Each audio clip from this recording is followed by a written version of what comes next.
Are COVID rules just for the little people? Fauci gets testy on Capitol Hill. Unsealed Epstein documents are out there, and Seattle social justice training is pretty interesting.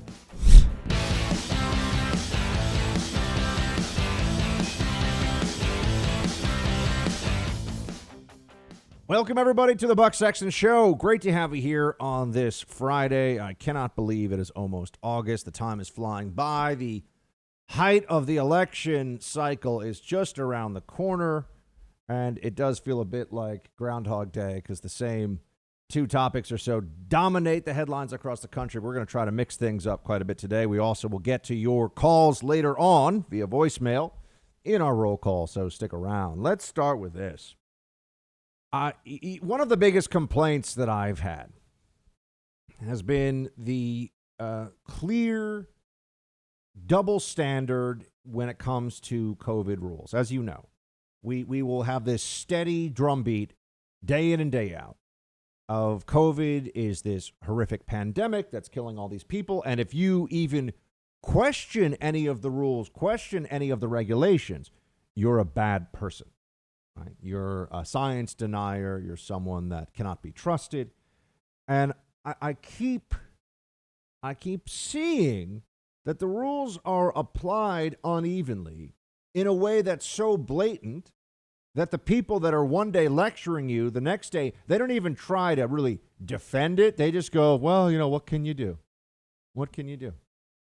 It would be like if you're calling the police to your house and saying, hey, my house got broken into. I know you did an investigation of the house that got broken into last week across the street. So can you investigate the break-in of my house? The cops were just saying, what can you do?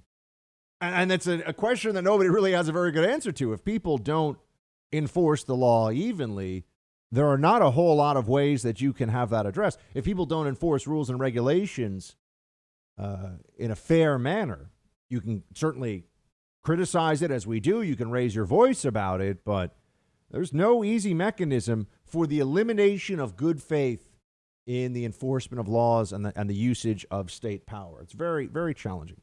So I'm bringing this up because you might have seen that Congressman John Lewis, who just passed away recently, a few days ago, has had a series of gatherings mourning his passing. The guy is a legitimate civil rights hero.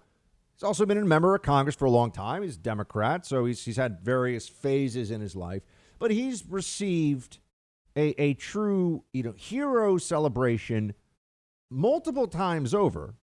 And during those celebrations, we have seen photos and video and of people gathered together in a church setting who are important, powerful politicians. Obama was there yesterday. Pelosi was there, and we'll talk about this. This was all in Georgia. So they've all gathered together in close quarters, indoors. Sure, they have masks on, but they're still breathing the same air and in the same place. And this happens, and we're supposed to, forget about the fact. This has been established for months now. We should forget that you are not allowed in a state to have a funeral for your family member where you can gather together in a large group. You're not, even if you wear masks, doesn't matter. You're not allowed that. John Lewis is allowed that. He is allowed that, right? He has been, and other people important to Democrats, whether it's the protesters or the BLM movement, they are held to an entirely different standard. But we've already seen that. That, in a way, has been established for a while. But here is the question, and I posed this yesterday on Twitter, and I think you could say it went mega viral, just because it was a thought that I had not seen anyone share yet, and at last counted had over 30,000 retweets. And I'm just telling you that because clearly it struck a nerve. John Lewis's funeral was held in Georgia. There were dozens of members of Congress there, a lot of important politicians. Georgia is on Mayor Bowser of Washington, D.C.'s restricted list for travel. So according to the mayor of Washington, D.C., if you go to Georgia, you are supposed to quarantine for 2 weeks when you return to D.C. That's a full-on quarantine. That is staying by yourself indoors, I guess having other people bring you your food. I mean, that is quarantine. It's not trying to maintain social distancing. So let's ask the question. Are these politicians who were in Georgia yesterday for John Lewis's funeral, are they going to go into quarantine, or are rules just for the little people, you and me? I think we all know the answer already, right? There's no way that Nancy Pelosi is going to spend 2 weeks in an apartment in D.C. or a hotel room not going outside because of this. There's just no way. Among many other politicians, it's not going to happen. And now I understand, and this has been pointed out to me, well, no, the mayor says there's an exception for people who are traveling on business or have official business they're traveling on, something like that. No. Why should there be an exception for that? Congressman Lewis's funeral is not a necessary life-sustaining activity. It's not operating the grocery store. It's not, bringing food for the shelves, keeping pharmacies open, first responders going. It's none of those things. It's political theatrics for Democrats. That is why they're all there. That is, yes, obviously also to commemorate the passing of somebody who was a civil rights hero, as I've said. But why are there so many Democrats there? Why can't they be there via Zoom? I had a family member had a Zoom wedding last week. That's right. Everyone joining via Zoom. And I think it was just my cousin, his wife. Congratulations to them. And the priest and moms and dads. That's it. Everybody else watching via Zoom. You only get married, you're supposed to, only get married once.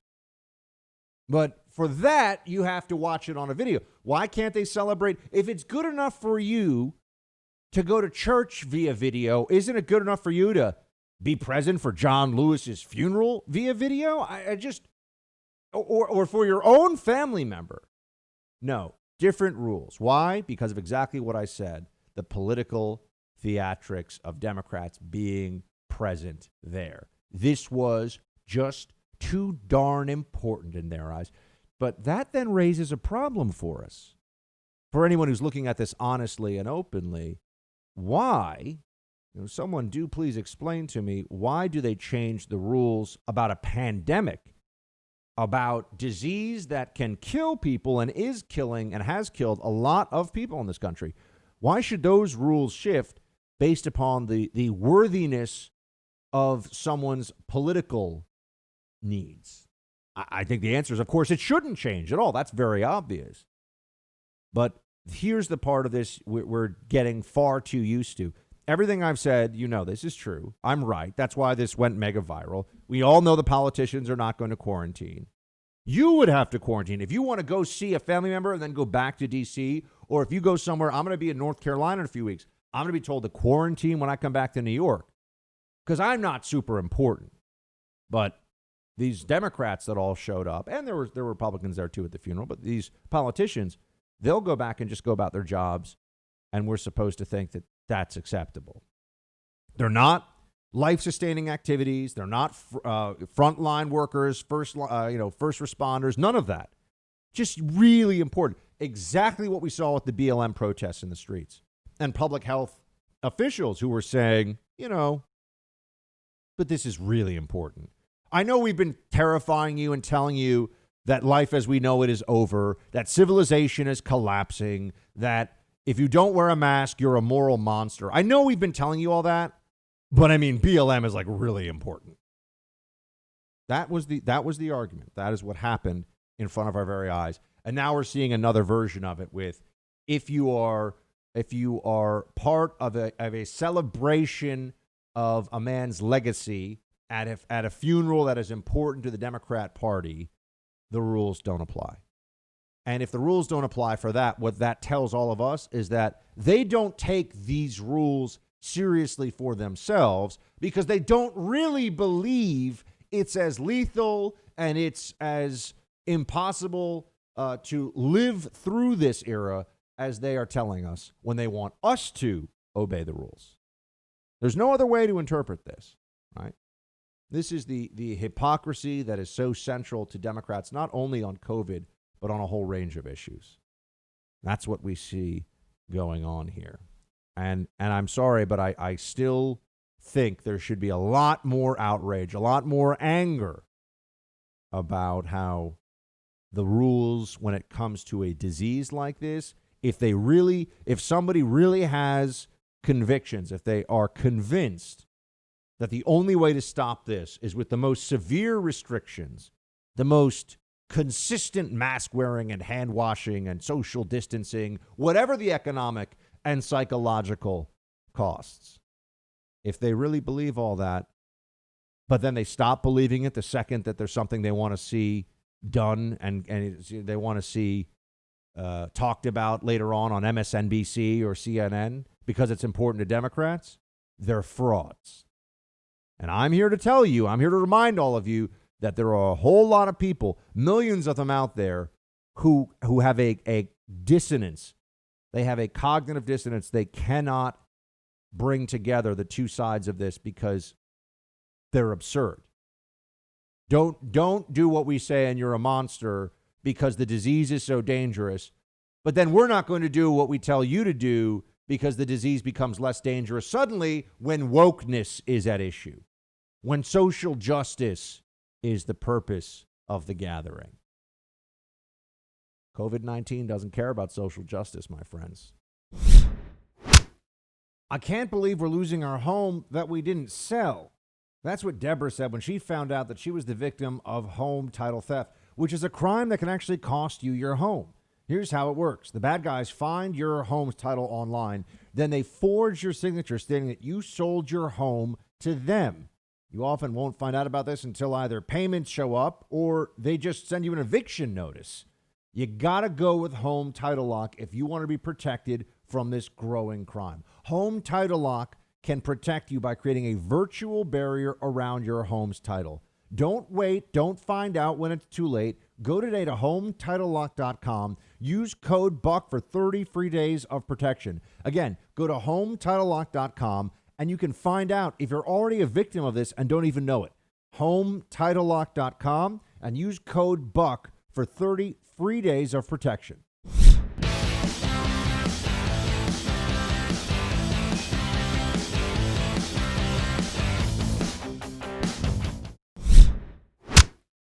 Children are at the lowest risk of any age group from the virus. Indefinite school closures will inflict lasting harm to our nation's children. We must follow the science and get students safely back to school while protecting children, teachers, staff, and family. We have to remember that there's another side to this. Keeping them out of school and keeping work closed is causing death also, economic harm, but causing death for different reasons, but death. Probably more death. If governors do not want to open the public schools, the money should go to parents so they can send their children to the school of their choice. So we say if a school doesn't want to open or if a governor doesn't want to open, maybe for political reason and maybe not, but there is some of that going on. The money should go to the parents so they can send their children to the school of their choice. Using this as an opportunity to push for school choice, I certainly like that as a direction for the administration. And as I've mentioned to you, public school teachers are now advocating for limitations on how much Zoom teaching from their homes they can do, too, as if COVID-19 is going to go through the interwebs and infect them. It's pretty nuts. Dr. Redfield, there's a whole series, and we'll talk about the FAUCI and all the testimony on Capitol Hill today. Dr. Redfield, who's the CDC director. Remember, Fauci is at NIH. We often talk about him as though he were the head of the CDC, but he's the head of National Institute of Health. Redfield is CDC chief. And he said today that, quote, "It is in the public health interest of K through 12 children to be back in school. We need to get on with it." You know how you were lectured about how the science says this and the science says that? The scientists are now saying very clearly it's safe for kids to be back in school. And yet there's all this pushback on, no, it's not safe to be back in school. Oh, says who? Where are the prominent public health experts who are going to make the case that a disease that we now have 7 months of really clear data on, that is less lethal to children than seasonal year in and year out flu? That is a fact. Where's the data that supports shutting down schools? Oh, that data doesn't exist. Doesn't exist. But we all understand what this is about, right? Everyone's masked up. Schools are closed. Vote for change. Anything but Trump. This is about the November election. It could not be any more clear. So I just want everyone to make sure that they don't, because they're going to gaslight you on this. They're going to make all kinds of claims. Here is the most, in some ways, the most stunning gaslighting of all. The worst places for COVID-19 in America, when you're looking at the response and per capita death rates, the worst places are New York and New Jersey, two of the bluest of the blue states, Democrat strongholds both. And yet Cuomo in particular thinks that he is in a position to make fun of other governors for their lack of science. They don't listen to the science in those other states. They don't care. They did not watch my briefings. Why did they not watch my briefings? I explained it all for them.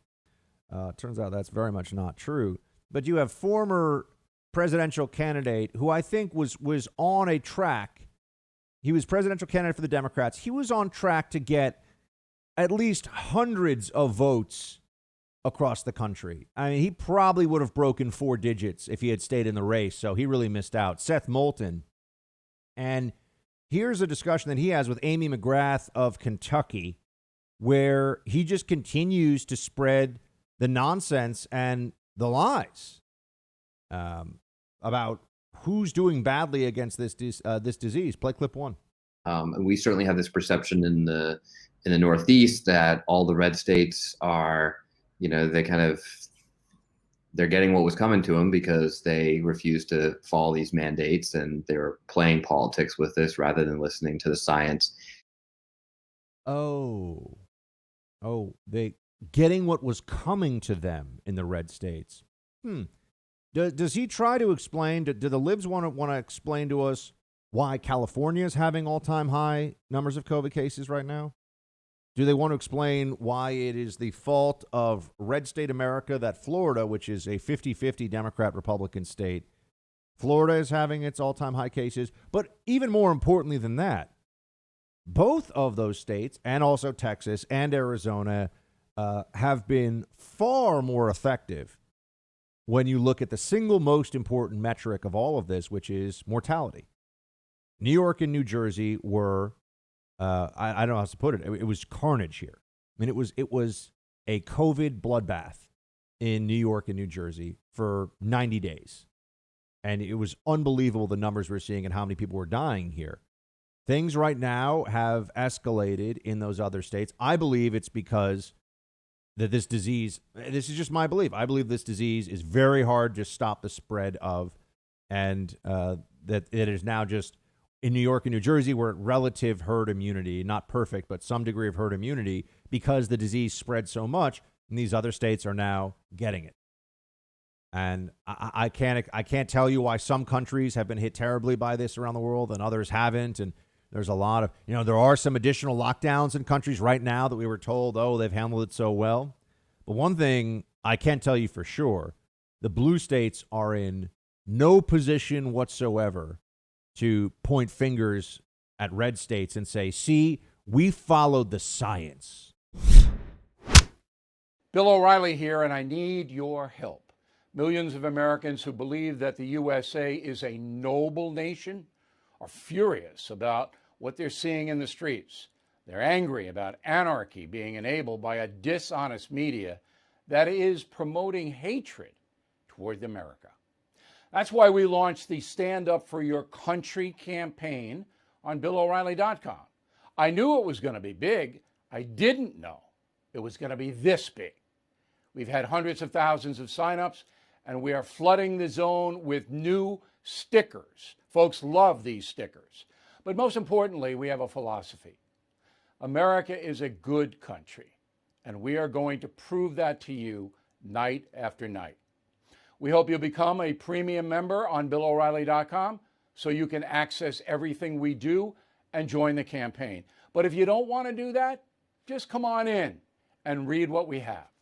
Stand up for your country, because if you do not, we're going to lose it. Check out BillO'Reilly.com and join the campaign.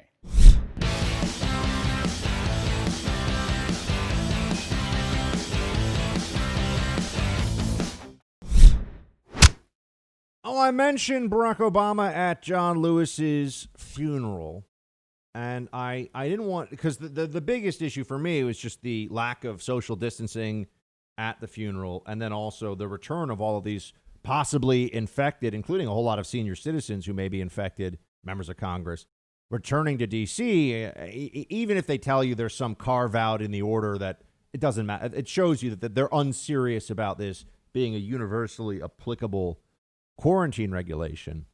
But also what Obama said at a funeral. I mean, Obama used this as a really nasty partisan moment when it just is inappropriate. It shouldn't be that.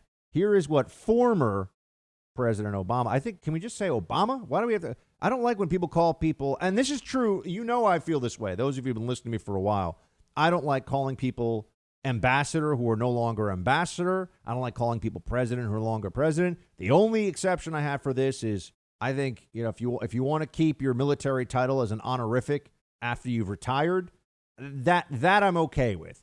But all this other elected office stuff or appointed office stuff, I don't think so.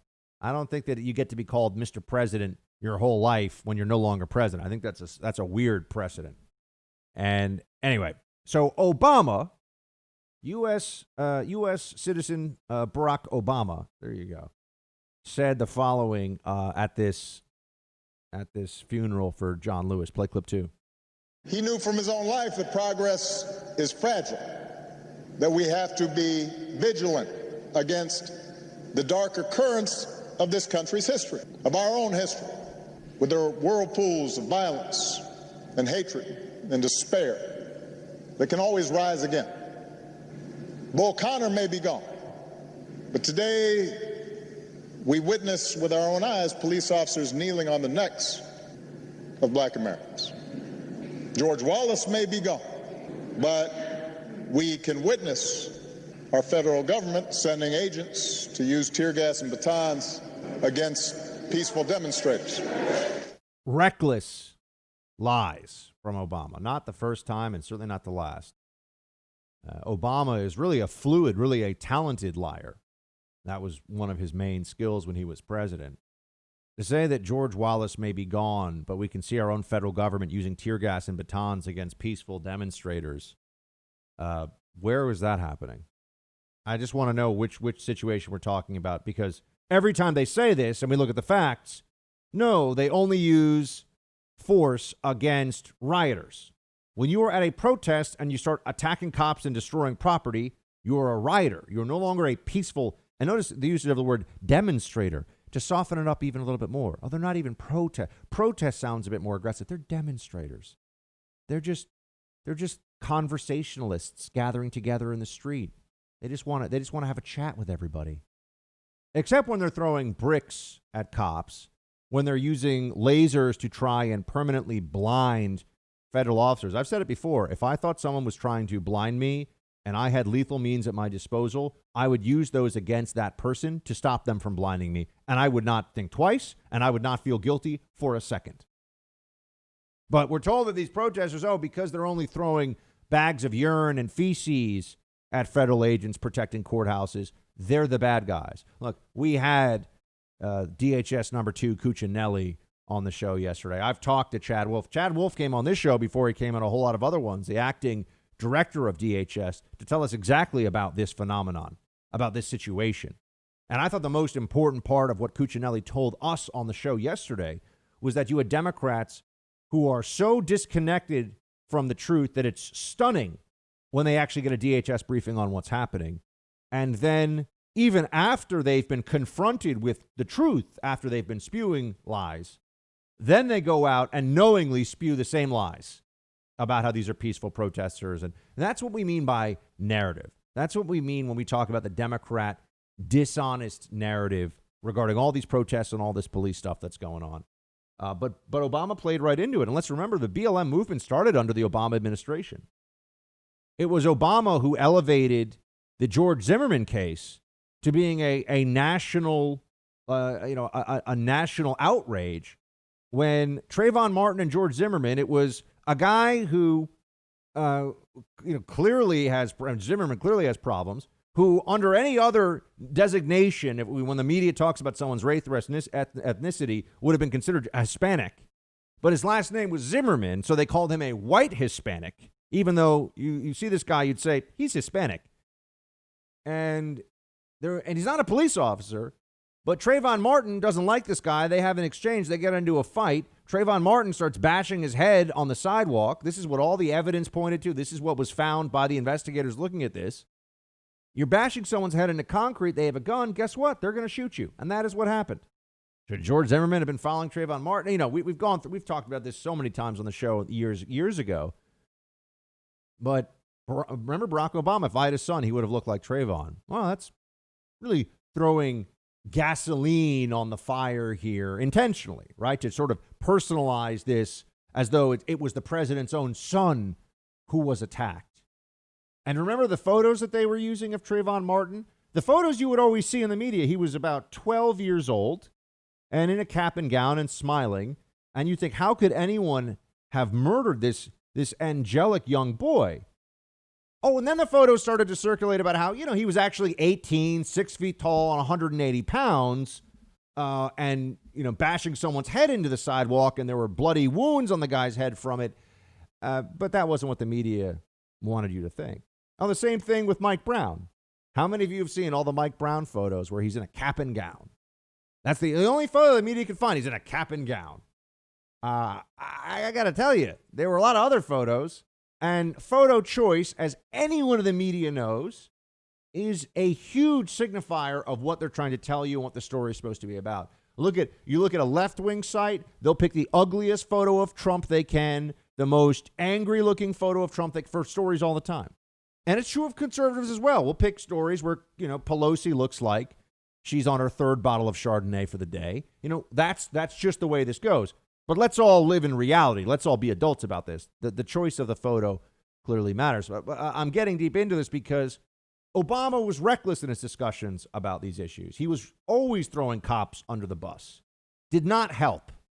He doesn't help because the Democrat Party is invested as an institution. Their power, the Democrat Party's power, rests on the perpetuation of racial division and of a narrative of systematic oppression, racism, and continuing murder of young black men by agents of the state. Unjust murder of black men by agents of the state, or homicide. Reckless stuff. Obama, of course, it played right into it. Played right into it. And I did appreciate last night on his show when Tucker said, Obama, a guy who grew up in Hawaii, who just like Hillary Clinton does sometimes, depending on when she's in the South or when he's in the South, all of a sudden there's a little bit more of a lilt. There's a little bit more of a southern drawl comes out. But these politicians are not pandering. No. That's not what happens. Certainly not. Right. All right. So I had that Obama thing.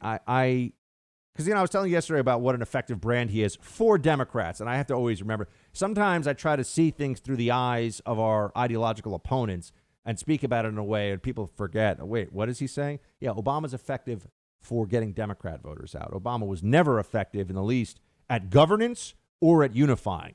Two things he failed at catastrophically. Oh, and also helping the Democrat Party get elected. He was good at getting himself elected, but because his agenda was so terrible, the Democrat Party suffered terribly as a result of all of it. So now I want to go back to where we are here on these on the Capitol Hill testimony today, because this really matters. The likelihood that we're all seeing, the law and order thing has been a big issue, but I think that's going to fade a little bit. The likelihood is whatever the perception of our battle against COVID will be, and our feelings about that in November, that's going to determine the election. Because that also brings into it the economy, and it brings into it just people's sense of where the country's going. So you're seeing an all-out battle, an all-out focus. They're not even spending time on, Trump, Russia stuff. That's in the background. They'll talk about it a little bit, but you're not seeing stuff about, the Billy Bush tape and all these things. Those, they'll bring that up a little bit here and there because why not? But the focus is all going to be about COVID, American misery, Trump's fault. That's the entire pitch. And we have to see which public health experts, who among the revered public health experts out there is playing into this narrative, whether they're doing it in a sly way or an overt way. And that then brings me to the FAUCI, who was on Capitol Hill today, not throwing baseballs in the wrong direction. On Capitol Hill. Here's what the FAUCI had to say. We'll get to it.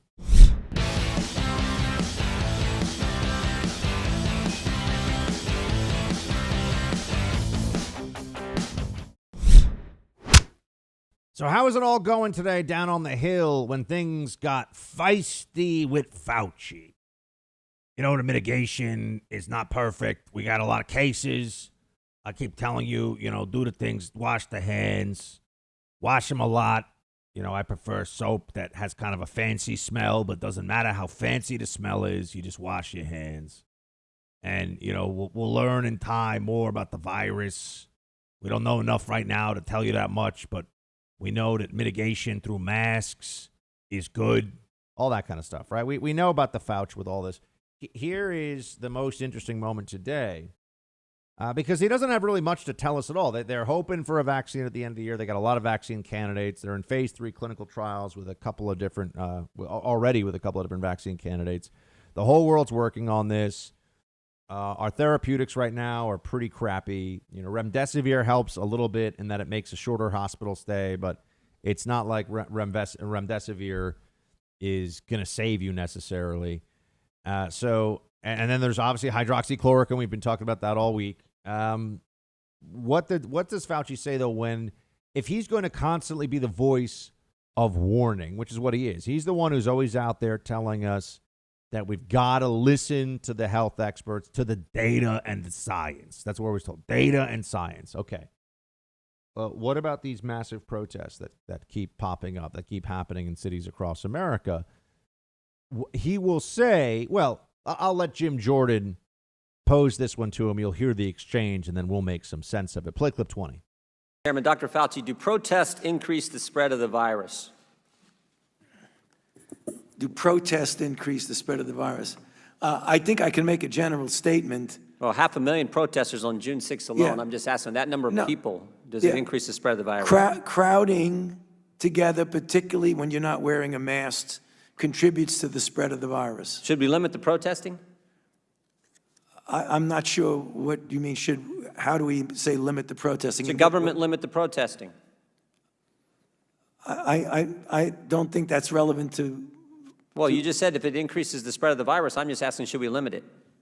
Well, I'm not in a position to determine what the government can do in a forceful way. Well, you make all kinds of recommendations. You make comments on dating, on baseball, on everything you can imagine. I'm just asking you just said that protests increase the spread. I'm just asking you, should we try to limit the protests? No, I think I would leave that to people who have more of a position to do that. I can tell you. Government stopping people from going to church, Dr. Fauci? Yeah.